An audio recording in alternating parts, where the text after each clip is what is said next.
Defesa índia da dama, variante com 4, bispo F4.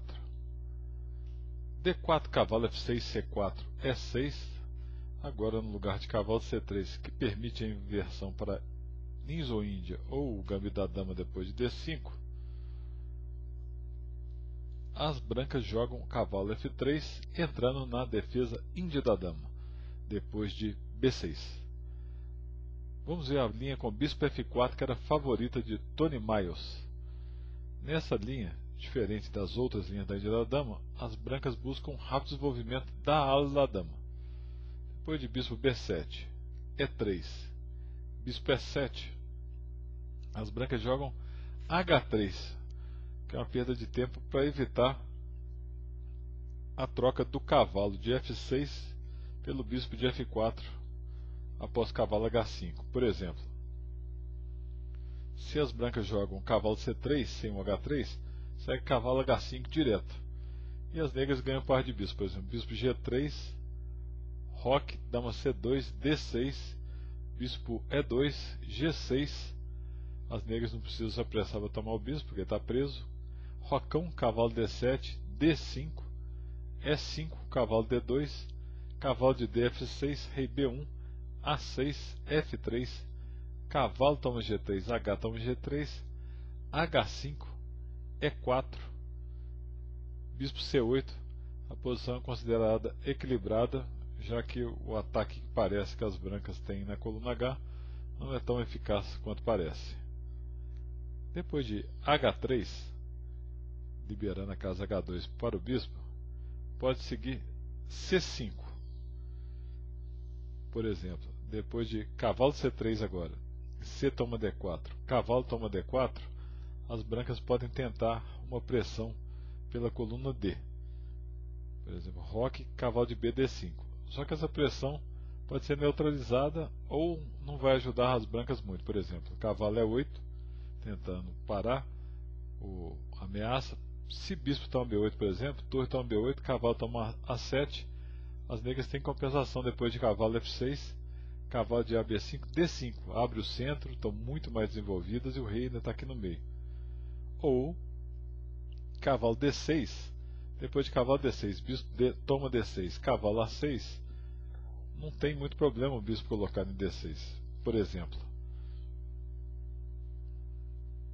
dama D2, bispo toma D6, dama toma D6, dama F6, dama toma D7, cavalo B4 com fortíssimo contra-ataque das negras.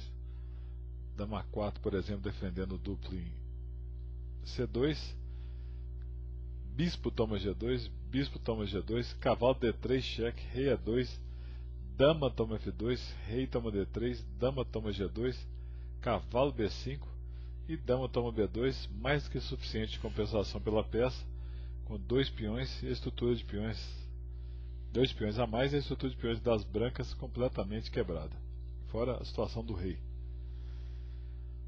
Então, depois de bispo E7, dama E7, dama D2, torre de F, D8, torre D1, C5, D5, as brancas estão com um desenvolvimento muito atrasado e vão sofrer consequências contra-ataque. Ou na hora de C5, em vez de D toma C5, em vez de cavalo C3, simplesmente D toma C5, evitando esses problemas.